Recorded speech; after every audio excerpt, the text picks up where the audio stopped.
पहले ये गद्यांश को पढ़ना है, यानी कि पैसेज को पढ़ना है, उनको पढ़ने के बाद क्वेश्चंस के आंसर्स को देना है। तो देखिए ऐसे क्वेश्चन को हल करने से पहले, गद्यांश को पढ़ने से पहले या पैसेज को पढ़ने से पहले हमें क्वेश्चंस को पढ़ लेने चाहिए।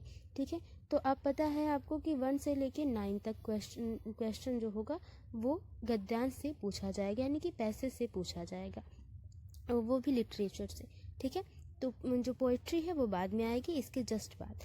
तो पहले क्वेश्चन देख लेते हैं। पहले क्वेश्चन पढ़ने से एक प्लस पॉइंट आपका ये होगा कि जो क्वेश्चन होंगे वो आपको पूरी तरह से कंफर्म होंगे कि ये क्वेश्चन इन जो है पैराग्राफ से हैं और कौन से क्वेश्चन जो हैं वो ग्रामर से हैं। तो जो ग्रामर वाले क्वेश्चन होंगे उन पोर्शंस को हम छोड़ देंगे, क्योंकि ग्रामर वाली चीज़ें जो पहले आपको पता होंगी ग्रामर के बारे में वो तो होंगी, लेकिन जो गद्यांश में होगा वो एक लाइन जैसे दे दिया जाएगा तो उससे ये कंफर्म हो जाएगा कि ये लाइन अगर गद्यांश पढ़ते समय या पैसेज पढ़ते समय आती है तो हम उस पर ज़्यादा फोकस करेंगे, ताकि हम आसानी से एक बार पढ़ने में वो क्वेश्चंस को हल कर लें। ठीक है, तो सिर्फ क्वेश्चन पढ़ेंगे। पहला क्वेश्चन है, which of the following statement is not true in the light of the passage above. कि अब जब गद्यांश पढ़ेंगे तो हमें पता चलेगा कि ये जो ऑप्शंस दिए गए इनमें से कौन सा सही नहीं है, तो गद्यांश पढ़ने के बाद पता चलेगा। दूसरा है कि which of the following word is similar in meaning to the word rely as usual in the passage. तो ये जो है एंटोनिम सिनोनिम से क्वेश्चन है, वो भी व्याकरण से है, इस पे बाद में बात करेंगे। तीसरा है कि विच part of the speech in the underline word in the sentence given below, यानी कि ये भी जो है व्याकरण से संबंधित है। क्या पूछा गया है? पार्ट ऑफ स्पीच यानी कि अलंकार पूछा गया है। The greatest human challenge to the Ganga is, कह रहा है कि गंगा के ग्रेटेस्ट चैलेंज क्या है मानव के लिए गंगा को लेकर, यानी कि गंगा नदी के बारे में, गंगा रिवर के बारे में बात की गई है इसमें। तो उसमें कौन सा सबसे मोस्ट चैलेंजिंग फैक्ट है उसको हमें ध्यान में रखना है गद्यांश पढ़ते समय। The Ganga river is described as the lifehood of people because, कह रहा है कि जो है गंगा नदी को लोगों का जीवन दायिनी कहा गया है, क्यों? तो इसको भी पढ़ेंगे, जब ये लाइन आएगी तो इस पर ध्यान दिया जाएगा। The Ganga can be called as shared river because, Ganga को जो है साझा रिवर कहा गया है, साझेदारी वाली नदी कही गई है, क्यों ऐसा कहा गया है? तो जहाँ पे शेयर्ड रिवर की बात होगी गंगा के बारे में, वहाँ पर हमें फोकस करना है। The name of the Ganga change to Padma river when it, कह रहा है गंगा नदी का नाम पद्मा नदी में कब चेंज हो जाता है, जब ये टॉपिक आएगा, ये लाइन आएगा, तब हमें इस पे ध्यान देना है। अगला है कि which of the following word is opposite in meaning to the word major, major के अपोजिट क्या है? ठीक है, एंटोनिम पूछ रहा है, तो व्याकरण से संबंधित है, यानी कि गद्यांश वो जो है कि ग्रामर से संबंधित है।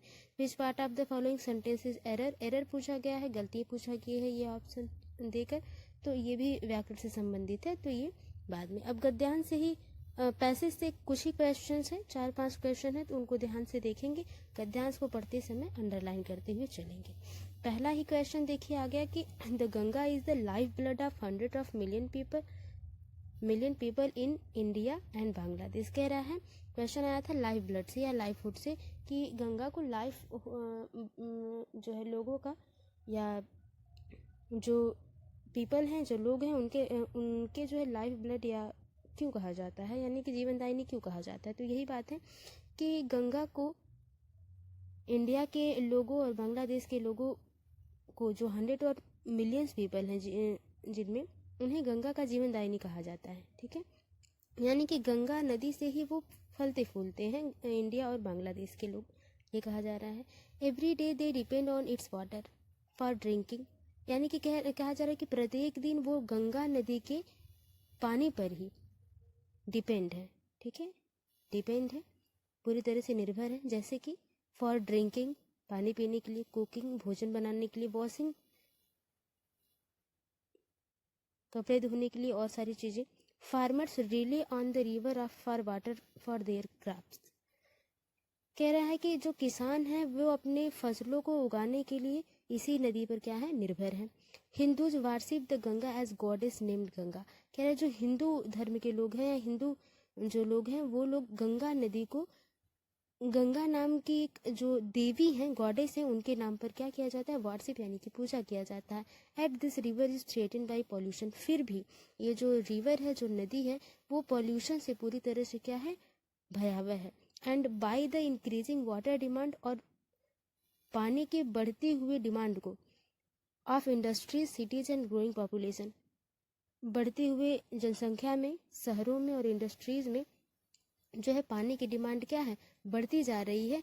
और पॉल्यूशन की वजह से ये नदी क्या है, पूरी तरह से थ्रेटेंड है, यानी कि भयावह है इसकी स्थिति। ठीक है। इन द हिमालयाज, अभी देखिए इतने पैराग्राफ में आपको बस एक ही क्वेश्चन मिला है, लाइफ फूड वाला, लाइफ ब्लड वाला या लाइफ फूड वाला। ठीक है। अगला है कि in the Himalayas the highest mountain range in the world, कह रहा है कि हिमालय जो है वो वर्ल्ड का सबसे ऊंचा जो है पर्वत श्रृंखला है। The river flow south east across the plain of northern India, जो नदी है वो साउथ ईस्ट से होकर, उत्तर पूर्वी से होकर जो है कि नॉर्दर्न इंडिया में आती है, मैदानों तक आती है, नॉर्दर्न इंडिया के मैदानों तक आती है। It इंटर्स Bangladesh and is joined by the Brahmaputra river, कह रहा है जब ये बांग्लादेश में एंट्री लेती है या मिल जाती है तो वो ब्रह्मपुत्र नदी से क्या होती है, ज्वाइंट हो जाती है, मिल जाती है। एंड द मेघना रिवर, यानी कि जब गंगा नदी बांग्लादेश में जाती है तो वो ब्रह्मपुत्र नदी और मेघना नदी से क्या होती है, मिल जाती है। There the rivers name change to the Padma river, देखिए ये क्वेश्चन भी है, पद्मा रिवर से भी बना है क्वेश्चन। तो पूछा गया है कि पद्मा रिवर कहाँ पर, गंगा नदी को पद्मा नदी कब कहा गया है, जब वो बांग्लादेश में जाती है और किससे मिलती है, मेघना नदी और ब्रह्मपुत्र नदी से मिलती है। तो ये एक क्वेश्चन है यहाँ से, इस पर ध्यान देंगे। It from a delta two 120 miles wide, ये 220 मीटर चौड़ा जो है डेल्टा बनाती है, which is shared by India and Bangladesh, जो भारत और बांग्लादेश के द्वारा साझा किया जाता है। Finally the river empties into the bay of Bengal, और लास्ट में अंततः जो नदी है वो बंगाल की खाड़ी में जाके गिरती है।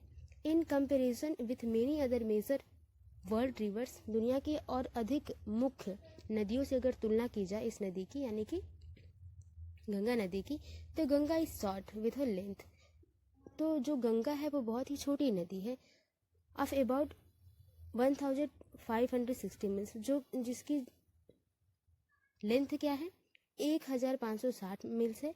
Are most of its course, ठीक है। The river is wide and its water are slow moving, जो नदी है वो चौड़ी है और इसकी जो पानी की गति है वो बहुत ही स्लो है।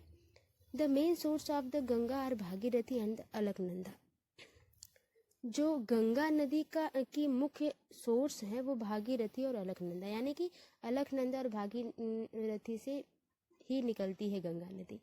The water in these rivers come from glacier high in the Himalayas, कह रहा है कि और भागीरथी और अलकनंदा का जो पानी है वो ग्लेशियर से होकर आता है, जो हिमालय में है, सबसे ऊंचे हिमालय के ग्लेशियर से क्या आता है, पिघलता है।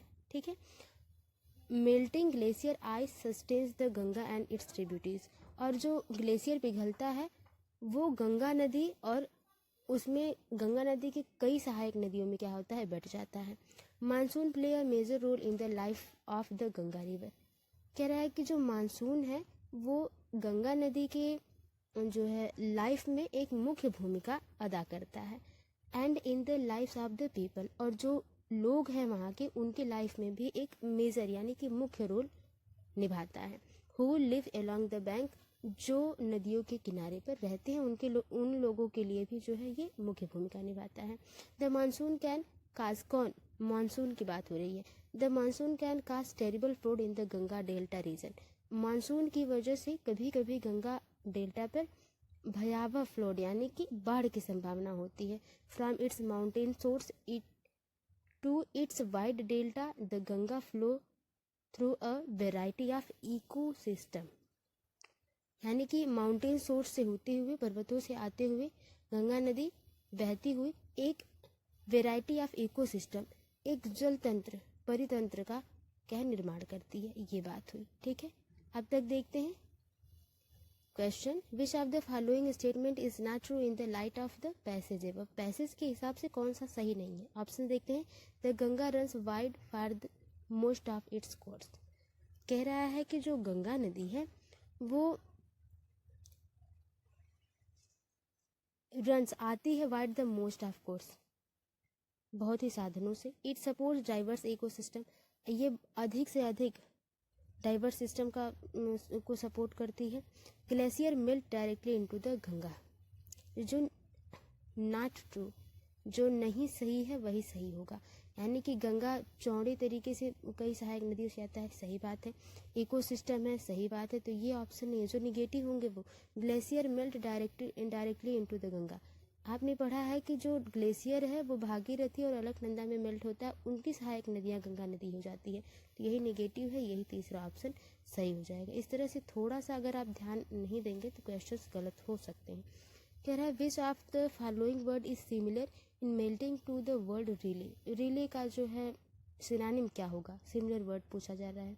तो एक्सपेक्ट, डिपेंड, सबमिट, प्रमोट। दूसरे का जो सही आंसर हो जाएगा वो दूसरा हो जाएगा, डिपेंड। रिले मतलब निर्भर होना, डिपेंड मतलब भी निर्भर होना।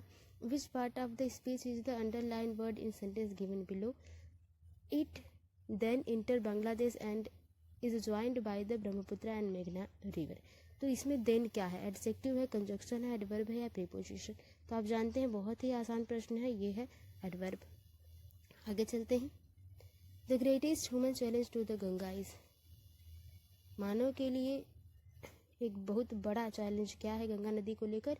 Growing population, industries and pollution, erratic monsoon, control tributaries, agricultural depends. तो आप समझ रहे हैं कि गद्यांश में पैसेज में ग्रोइंग पॉपुलेशन, इंडस्ट्रीज और पॉल्यूशन के बढ़ने से गंगा नदी एक भयावह रूप ले रही है, यानी कि उसकी स्थिति खराब हो रही है, यही बात कही गई है। चौथा का पहला आंसर सही हो जाएगा। The Ganga river is described as the lifehood of people because, लोगों की जीवनदायिनी क्यों कहा गया है गंगा नदी को, क्योंकि people depend on the river for sustains and survival. पूरी तरह से जो लोग हैं वो गंगा नदी पर निर्भर हैं अपने जीवन, दैनिक जीवन को जीने के लिए। तो ये बात सही है, ये क्वेश्चन तो बात कही गई है। इज अ होली रिवर, इसकी बात गद्यांश में, गद्यांश के हिसाब से, पैसेज के हिसाब से आपको क्वेश्चंस को सॉल्व करना है। It spring from the Himalayas, it is one of the oldest river, इसकी वजह नहीं है। लाइफहुड क्यों कहा गया है, क्योंकि वो पूरी तरह से जो लोग हैं वहाँ के पूरी तरह से डिपेंड है गंगा रिवर पे, यही सही हो जाएगा। पांचवे का पहला आंसर। छठा है कि the Ganga can be called a shared river because, Ganga नदी को साझा करने वाली नदी क्यों कहा जा सकता है। It connected countries and wave different civilisation together. कह रहा है कि ये कई देशों से मिलकर जाती है और अलग अलग नागरिकता को एक साथ लेके चलती है। ये बात तो फिलहाल कही गई है, अलग अलग राज्यों से होकर जाती है और अलग अलग धाराओं से क्या होती है, मिलके निकलती है। It flow into the ocean and mingles with other waters, ये बात नहीं, समुद्र की बात नहीं कही गई है। It is more beneficial to Bangladesh than India, कि ये बांग्लादेश को ज़्यादा लाभ है गंगा नदी से और भारत की अपेक्षा। तो ये बात नहीं कही गई, दोनों को बराबर इक्वल गद्यांश के हिसाब से कहा गया है। It merge out of the mountain range of the great. देखिए यही बात कही है कि ये कई कंट्रीज यानी कि कई यहाँ पे स्टेट्स होने चाहिए, वैसे राज्यों से मिलकर निकलती है और वेव्स डिफरेंट और अलग अलग धाराओं में बहती है, अलग अलग नागरिकता को दिखाती है, साथ लेकर चलती है। पहला ऑप्शन सही हो जाएगा। The name of the Ganga change to Padma river when it, Ganga नदी का नाम कहाँ पर पद्मा नदी के नाम पे चेंज हो जाता है, बदल जाता है, जब ये बंगाल की खाड़ी में गिरती है, नहीं तब तो यहाँ खाली हो जाती है वो। Enter the Bangladesh and is join the Brahmaputra river and the मेघना रिवर। तो आप समझ रहे हैं कि सातवें का जो सही आंसर है दूसरा है, कि जब ये बांग्लादेश में इंटर करती है और ब्रह्मपुत्र नदी और मेघना नदी से मिलती है तब बांग्लादेश में इसको पद्मा रिवर के नाम से जाना जाता है। आगे देखते हैं। Which of the following word is opposite in meaning to the word major as a used. Major का जो है उल्टा क्या होगा, मेजर मतलब मुख्य होता है, आप जानते हैं। तो अनइम्पॉर्टेंट, अनसिग्निफिकेंट, माइनर या मेडिसिन। तो आठवें का जो सही आंसर हो जाएगा वो तीसरा हो जाएगा, माइनर। बहुत ही इजी है, कुछ भी अगर आप थोड़ा बहुत आपने किया होगा तो ये सारे क्वेश्चंस भी आप सही कर पाएंगे। Which part of the following sentence has error, ठीक है। The car is in remarkably good condition of its age, कहा जा रहा है कि जो कार है वो अपने समय बहुत ही अच्छी स्थिति में थी, ये बात है। लेकिन अब यहाँ पे ग्रामर के हिसाब से कहाँ पर गलत है वो हमें ध्यान देना है। देखिए, तो 9वें का जो सही आंसर हो जाएगा वो तीसरा हो जाएगा, रिमार्केबली, ठीक है। और इसमें क्या गलती है, मेन जो मिस्टेक कहाँ है वो आप जरूर कमेंट बॉक्स में नोट डाउन करके बताइएगा। क्यों? कम समय में ज़्यादा क्वेश्चंस को सॉल्व करना है। पैडागॉजी जो मुख्य है वो बची हुई है, तो उस पर हम लोग अभी चर्चा करेंगे। यहाँ पे देखिए, रीड द पोएम, इसके बाद पोएम आएगा, यानी कि लिटरेचर के बाद आपकी पोइट्री आएगी। इसको पढ़ने के बाद हम क्वेश्चंस को सॉल्व करेंगे। तो जैसा हम लोगों ने पहले किया कि हम पहले क्वेश्चंस को पढ़ेंगे ताकि हमें एक आउटलाइन माइंड में हो जाए कि हाँ ये चीज़ जो है पूछी गई है और इस पर ज़्यादा फोकस करना है। तो अब 10 से लेकर 15 तक जो क्वेश्चंस होंगे वो पद्यांश पे होंगे, यानी कि पोइट्री पे होंगे। क्वेश्चन है, who is the speaker of the line forgive them father they know not what they do in the other poem. कह रहा है पोएम में फॉरगिव देम फादर, ये वाक्य कौन कह रहा है, लेकिन जब पद्यांश पढ़ेंगे तो पता चलेगा। Identify and the name the figure of speech, figure of speech crucified जो अर्थ है, यानी कि क्रूसिफाइड अर्थ में कौन सा अलंकार है ये पूछा जा रहा है। तो ये जो है वो व्याकरण से संबंधित है। अ sense of destructive fear pervades the poem, what prompts the poet to signal this a note of apocalypse। तो इसका जो है ये क्वेश्चन जब हम पद्यांश पढ़ेंगे तो समझ में आएगा इसका। आगे देखते हैं, which of the following is not true according to the extract. जब आप पद्यांश पढ़ेंगे ये भी पद्यांश से संबंधित है, कौन सा सही नहीं है। People did not like it here is an example of, ये भी देखिए अलंकार से संबंधित है, फिगर ऑफ स्पीच से, तो ये भी व्याकरण से संबंधित हो गया। According to the poet, if the earth is given a chance for any utterance what would say to God, अगर पृथ्वी को कुछ कहने का मौका मिले तो वो गॉड से क्या कहेगी। इसके हिसाब से क्वेश्चन हल करेंगे पद्यांश पढ़ने के हिसाब से। पद्यांश है, the crucified planet earth. Crucified अभिशापित, इस एक प्रकार का इस तरह से कह दिया जाए, ठीक है। जो प्लैनेट है, जो ग्रह पृथ्वी है, should it find a voice, अगर इसको आवाज़ दे दी जाए, and a sense of irony, और ये बोल सकने में समालोचनात्मक तरीके से बोल सकने में तत्पर हो।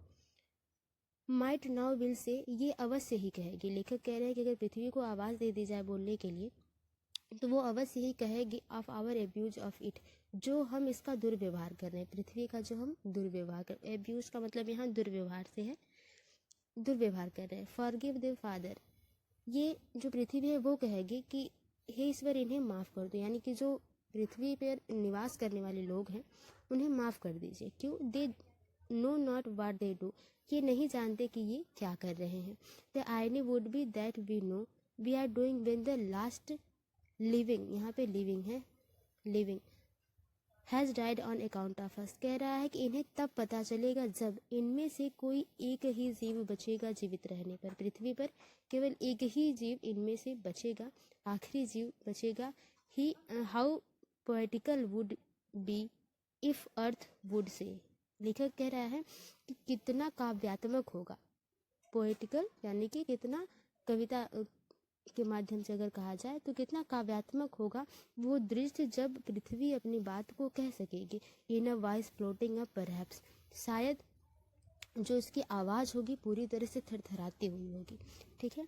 आगे है कि from the floor of the grand canyon, शायद वो कहेगी थरथराते हुए, कहाँ गया जी, थरथराते हुए आवाज़ में या कांपती हुई आवाज़ में कहेगी कि from the floor of the grand canyon. Grand canyon America का एक बहुत ही खूबसूरत जो है अच्छा सा दृश्य है, स्थान है। जैसे यहाँ पे फूलों की घाटी उत्तराखंड बहुत ही बेहतरीन है, उसी तरह से ग्रैंड कैनियन है। It is done people did not like here, ये व्यंग्यात्मक रूप में कहेगी कि जो पृथ्वी कहेगी व्यंग्यात्मक रूप में कि लोगों को ग्रैंड कैनियन भी पसंद नहीं है, शायद वो हमारे साथ मेरे साथ ऐसा व्यवहार इसीलिए करते हैं, ठीक है।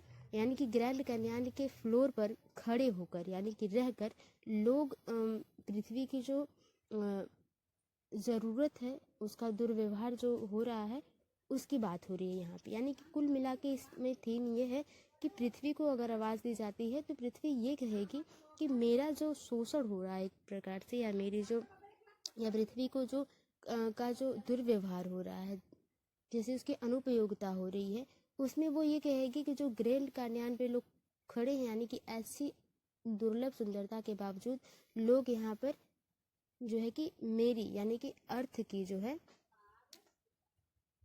जो व्यवहार को या उसकी फीलिंग्स को नहीं समझ पा रहे। तो यहाँ पे लेखक जो है एक प्रकार से व्याख्यात्मक रूप से ये समझाने की कोशिश किया है कि जो पृथ्वी है उसको किस प्रकार से हमें रखना है, रहना है, क्योंकि हम नेचर के लिए हैं, नेचर हमारे लिए, ये बात बताना चाहता है लेखक। ठीक है, तो who is the speaker of the line forgive them father, तो जो फॉरगिव देम फादर की बात है वो अर्थ कहती है, तो द अर्थ इसमें सही हो जाएगा पहला। Identify and the name the figure of speech used in crucified earth, crucified earth में कौन सा जो है फिगर ऑफ स्पीच होगा, अलंकार होगा। 11 का जो सही आंसर है वो पहला हो जाएगा, पर्सनिफिकेशन है। यहाँ पे पर्सनिफिकेशन का मतलब आप जानते हैं, जहाँ पर चीज़ों को बढ़ा चढ़ा के कही जाए। ठीक है, यानी कि पृथ्वी जीवित तो है नहीं, फिर भी उसे बोलने का मौका दिया जा रहा है, तो बढ़ा चढ़ा के कहा जा रहा है, तो वो पर्सनिफिकेशन हो जाएगा। A sense of destructive fear pervades the poem what prompts the poet to signal this note of apocalypse, कौन सा ऐसा डर है जो लेखक को ऐसा काव्य लिखने के लिए सिग्नल देता है। People did not like being on earth. देखिए, कभी कभी आपको क्वेश्चन समझ में नहीं आएगा लेकिन ऑप्शन समझ में आएंगे, तो थोड़ा सा मीन्स समझ करके, यानी कि जो गद्यांश या पद्यांश का मेन थीम होगा उसको समझ करके ऑप्शंस को हल करिएगा, सही होगा। तो people did not like being on earth, तो क्या ये कहा जा रहा है पद्यांश में कि लोग पृथ्वी पर रहना पसंद नहीं करते, तो रियलिटी में तो ये बात ऑप्शन में नहीं है, पद्यांश में नहीं है। Itself no longer welcome humans, कह रहा है कि पृथ्वी जो है ह्यूमन को, मनुष्यों को वेलकम नहीं करती अपने यहाँ, ये बात भी पद्यांश में नहीं कही गई। God did not grant them forgiveness, कह रहा है कि जो गॉड है, जो ईश्वर है, इनकी जो है did not grant them forgiveness, उन्हें क्षमा नहीं करेंगे उनके कार्यों के लिए, तो ऐसी बात नहीं है, क्योंकि पृथ्वी माँ खुद कहती है कि इन्हें माफ़ कर दो father. Man has recklessly injured and exploited nature, की जो नेचर को मैन जो है वो एक्सप्लॉइट कर रहे हैं, इंजर्ड कर रहे हैं, नुकसान पहुंचा रहे हैं, ये बात कही जा रही है। मतलब पोएट अपनी भाषा में ये कहना चाहता है कि नेचर को हमें सुरक्षित करना है।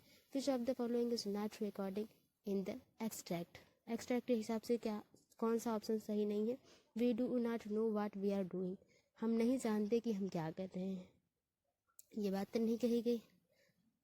नॉट ट्रू, ये बात कही गई, ये बात सही है कि जो है पद्यांश में वो कह रही है पृथ्वी, या पृथ्वी को आवाज़ दे रहा है, लेखक कह रहा है कि पृथ्वी कह रही है कि पृथ्वी कहेगी कि लोग यहाँ पर रहना पसंद नहीं करते हैं, इसीलिए लोग इज्जत नहीं कर रहे हैं या इसकी सुरक्षा नहीं कर रहे। We are destroying what sustains, हमें जो जीवित रख रहा है हम उसी को क्या कर रहे हैं, नष्ट कर रहे हैं, ये बात भी सही है। We are waiting for saviour, हम बचाने वाले के, यानी कि जैसे कोई शक्तिमान की तरह आएगा और हमें बचाएगा, वो सेवियर का हम वेट कर रहे हैं, तो ये बात ऑप्शन में नहीं है, यानी कि पद्यांश में नहीं कही गई है, यही सही हो जाएगा। यहाँ पे नॉट दिया है, नेगेटिव दिया है, नेगेटिव ऑप्शन सही होगा। People did not like, here is an example of, देखिए ये व्यंग के रूप में कहा जा रहा है कि पृथ्वी वहाँ पे व्यंग्यात्मक रूप से, लेखक वहाँ पे व्यंग्यात्मक रूप से कह रहा है कि इतना सुंदर जगह होने के बावजूद लोग यहाँ रहना पसंद नहीं कर रहे हैं। तो ये क्या हाइपरबल है, सरकस में है, पैराडॉक्स है, या मेटानिम है। तो 14 का जो सही आंसर हो जाएगा वो दूसरा हो जाएगा। ठीक है, according to the poet if the earth is given a chance for any utterance what would say to God, कह रहा है लेखक के हिसाब से अगर चांस मिलता है अर्थ को कुछ कहने के लिए तो वो क्या कहेगी। Stop the extinction of mankind, forgive the wonderful deed of man, fixed responsibility for the mindless destructions of the earth, give people the strength to resist temptation. 15 के सही आंसर की बात कर ली जाए तो यहाँ पे वो कह रही है कि जो पृथ्वी यही कहना चाह रही है ना कि जो मानव के द्वारा गलत काम किए जा रहे हैं उनको फादर माफ़ कर दीजिए, ईश्वर माफ़ कर दीजिए, यही बात कही जा रही है। आगे देखते हैं पेडागॉजी सेशन शुरू होता है यहाँ से 16 से है। Which of the following is the highest level of writing skill? लिखने का सबसे अपर लेवल कौन सा है? Correct spelling, digraph writing, article writing, using difficult word in sentence. कह रहा है कि जो बहुत कठिन वर्ड है उनका सेंटेंस में यूज करना। 16 के हिसाब से जो सही हो जाएगा आर्टिकल राइटिंग एक हाईएस्ट लेवल राइटिंग स्किल है। ठीक है, यानी कि करेक्ट स्पेलिंग आप लिख रहे हैं छोटी मोटी ये सारी चीज़, लेकिन जब आप आर्टिकल्स लिखते हैं, जब आप एक ऐसे लिखते हैं तो वो एक हाईएस्ट लेवल है। ठीक है, तीसरा ऑप्शन बिल्कुल सही हो जाएगा। अगला है कि being a language teacher you would like to adopt which from of the content. आप एक भाषा शिक्षक हैं, यानी कि भाषा को सिखाने वाले शिक्षक हैं, तो आप इनमें से कौन सा कंटेंट यूज करना पसंद करेंगे? Concrete descriptive and analytical, abstract descriptive and analytical, concert descriptive and conceptual, abstract conceptual and conceptual. देखिए 17 का जो सही आंसर है, अब जब कॉन्सेप्चुअल पूरी तरह से कॉन्सेप्टेड हो चीज़ें, स्क्रिप्टेड हो चीज़ें, पूरी तरह से कॉन्सेप्ट बच्चों को दिया जाए सिर्फ और कुछ अदर एक्टिविटी न कराई जाए तो कॉन्सेप्चुअल तो होगा नहीं। हाँ, अब्स्ट्रैक्ट डिस्क्रिप्टिव आप समझ रहे हैं कि जहाँ पे आप एग्जाम्पल न दें और कॉन्सेप्ट के बजाय जैसे एग्जाम्पल और नियम के साथ पढ़ाए लेकिन आप अदर एक्टिविटी न करवाएं, वही बात। लेकिन यहाँ पे कॉन्क्रीट, यहाँ पे संज्ञान की बात हो रही है। जब संज्ञानात्मक बच्चों में बढ़ाव होगा तब बच्चे अधिक से अधिक तर्क वितर्क कर पाएंगे। पहला ही आंसर आपका सही हो जाएगा। आगे देखते हैं, अकॉर्डिंग टू द पियाजे the process of language acquisition. पियाजे के हिसाब से भाषा अर्जन क्या है? Associative, matching, strategic, social. तो सोशल को तो वाइगोस्की जी करते हैं। ठीक है, तो 18 का जो सही आंसर हो जाएगा वो तीसरा हो जाएगा, वो स्ट्रेटजिक है। भाषा को क्या मानते हैं? वो स्ट्रेटजिक मानते हैं।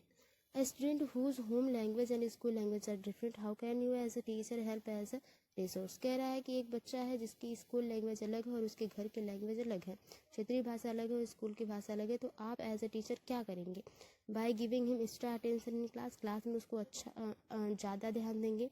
Using multilingualism as a resource in classroom, यानी कि एक से अधिक भाषा जो बोली जा रही है उसको एक रिसोर्स के, एक साधन के रूप में लेंगे। तो आपको पता है यही सही आंसर हो गया, सबसे सही आंसर यही हो जाएगा दूसरा। यहाँ पे मल्टी लैंग्वेज यानी बहुभाषावाद को बढ़ावा दिया जा रहा है।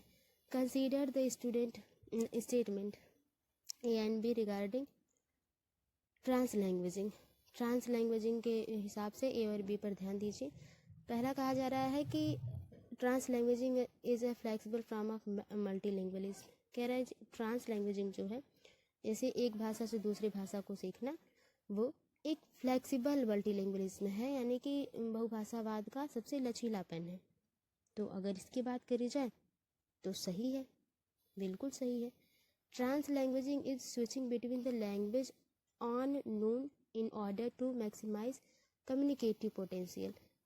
ट्रांसलैंग्वेजिंग का मतलब है कि एक भाषा को दूसरी भाषा सीखने के लिए एक कम्युनिकेटिव पोटेंशियल दिया जाए, एक जो बात कर रहे हैं जो संप्रेषण हो रहा है उसमें एक आवश्यकता के रूप में देखा जाए। बिल्कुल ए और बी दोनों सही है, तीसरा सही हो जाएगा। Both A and 1 and 2 are true, बिल्कुल। What is used as a tool for learning language in whole language approach. पूरी तरह से लैंग्वेज अप्रोच में लर्निंग लैंग्वेज क्या हो सकता है, कौन सा आप यूज़ करेंगे?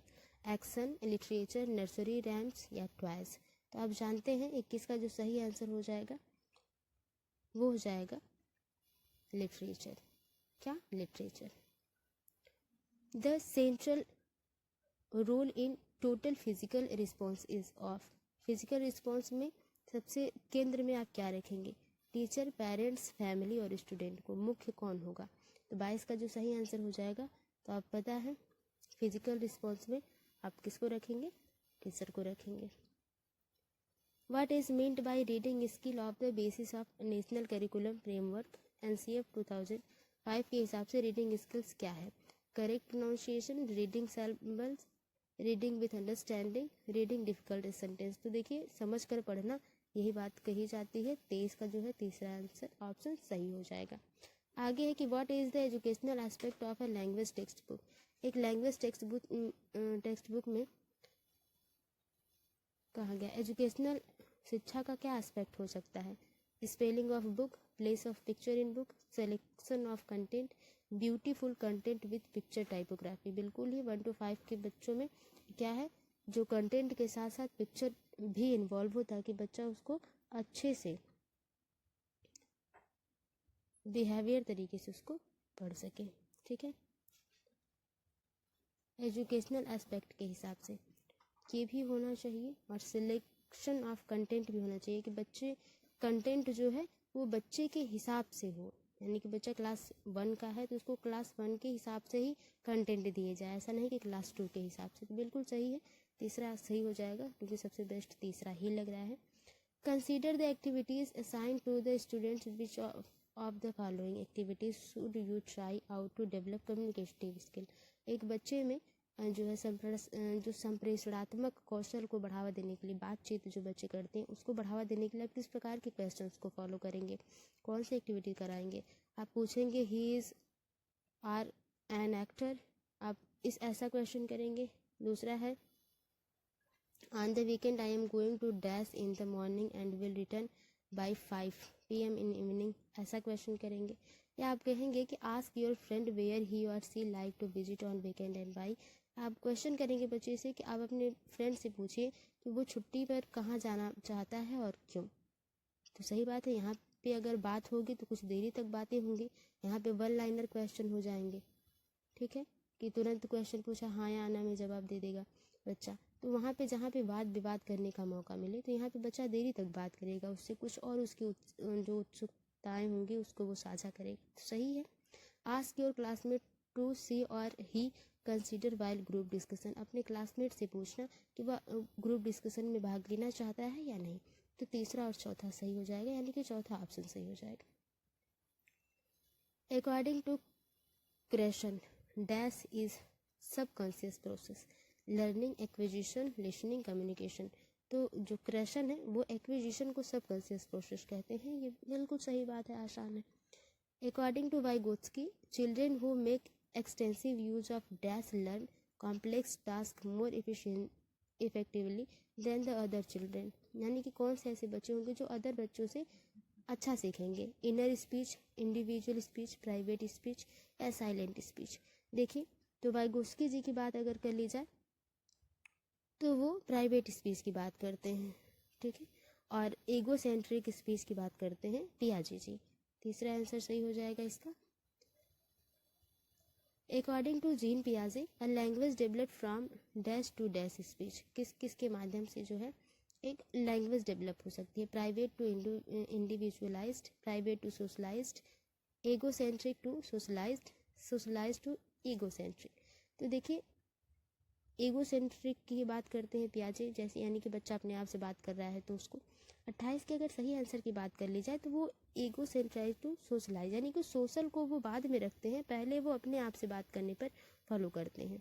अगर यही वाइगोत्स्की होते तो ये सोशलाइज टू ईगोसेंट्रिक हो जाता। ठीक है, फिलहाल ईगोसेंट्रिक की बात वाइगोत्स्की करते ही। तीसरा आंसर ऑप्शन जो है बिल्कुल सही हो जाएगा 28 का।